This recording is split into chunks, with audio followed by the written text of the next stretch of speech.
E aí galera do Brasil Drinks, tudo bem? Hoje a gente está aqui para falar de um tema polêmico. Será que pensar que coisas ruins podem acontecer pode ajudar na sua performance? Vamos lá! Então pessoal, é muito já popular na cultura atual a gente falar de pensamento positivo. Você tem best-sellers como O Segredo que falam que se você pensar que nas coisas que você quer que aconteça, elas vão acontecer. Eu particularmente acho esse pensamento perigoso. Se tiver numa competição, tiver lá, tem 12 raias de atletas e tá todo mundo pensando que vai ganhar a competição. E aí, o universo vai ajudar quem? O cara que quiser mais, ele vai distribuir as chances entre aqueles que querem, ele vai ajudar o mais bonitinho. Então, a ideia é que você nunca pode deixar para que as coisas aconteçam por acaso. Você sempre tem que certificar que você está no comando delas. E por isso a importância do pensamento negativo. Eu não estou desqualificando o pensamento positivo como um todo. E, por exemplo, nessa posição da competição, eu acho fundamental. Nesse momento onde você está executando tudo aquilo que você planejou, você tem que estar 100% certo do que você está fazendo. Você tem que estar convicto de que todo o seu treino, todo o seu preparo valeu a pena e aquele momento decisivo você tem que saber o que você está fazendo. Por isso que você vê muitos atletas de altíssima performance, aqueles caras que não ganharam uma vez o campeonato mundial, mas ganham todo ano, que eles chegam lá e às vezes eles ganham e nem comemoram. Eles não comemoram porque eles já fizeram aquilo, eles só estão comprovando uma coisa que aconteceu na mente deles. Mas o pensamento negativo, eu gosto de chamar ele de pensamento do planejamento. Por quê? Por dois motivos. Primeiro, que planejar pensando em cenários ruins ajuda a cobrir falhas do seu plano. Então, vamos supor que você está lá, vai acordar para o dia da competição e seu despertador não toca. Se você não pensou nessa possibilidade, você está com um despertador só. Se você pensou que isso pode acontecer, isso vai ser ruim para sua performance, você tem 2 despertadores, ou 3, ou quantos você achar necessário. Então, pensamento negativo faz as coisas acontecerem. Óbvio, como a gente falou no nosso vídeo de pensamento estoico, eu vou deixar o card aqui para vocês, você tem que se preocupar com as coisas que você pode evitar. Se você saiu do seu quarto na competição, comeu no café no hotel, está saindo, foi atropelado, você não podia evitar isso, paciência.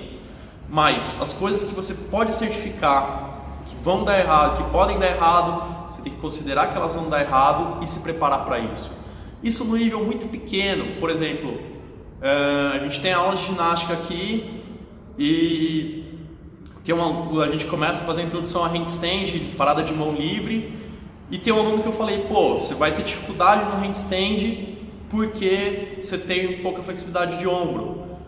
Ele já imediatamente pegou isso e começou a treinar todo dia de manhã, na hora que ele acorda, ficar 1 minuto de handstand na parede.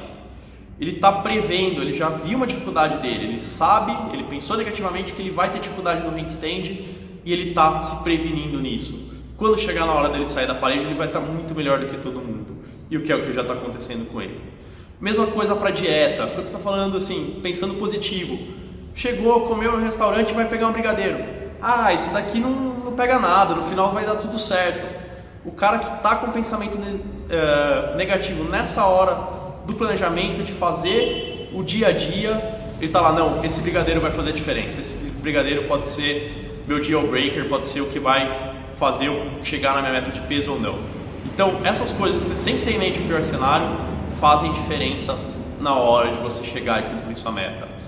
A outra coisa que o pensamento negativo faz por você é te libertar dos medos que você tem em tentar alguma coisa. Eu chamo isso de análise do pior cenário.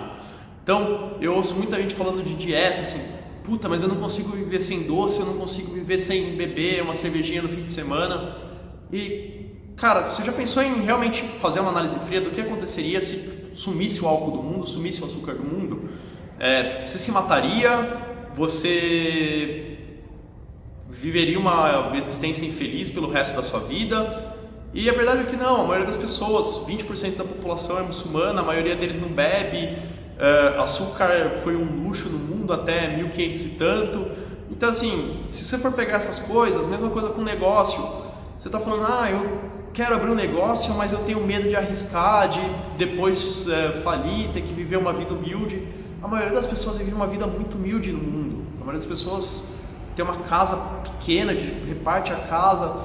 Então, quando você tem essas amarras do medo, porque você nunca pensou o que é realmente esse pior cenário seu, e que na maioria das vezes ele tem um impacto muito pequeno na sua real felicidade, você consegue ir e atingir metas mais longas, porque você viu que esse cenário pequeno, esse cenário de risco não é tão grande como você acha que é, e a partir daí você consegue estruturar um planejamento pensando nas falhas que podem acontecer e cobrindo elas até você chegar nesse dia da grande execução.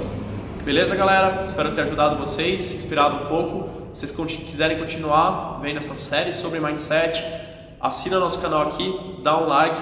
Falou, tchau, tchau.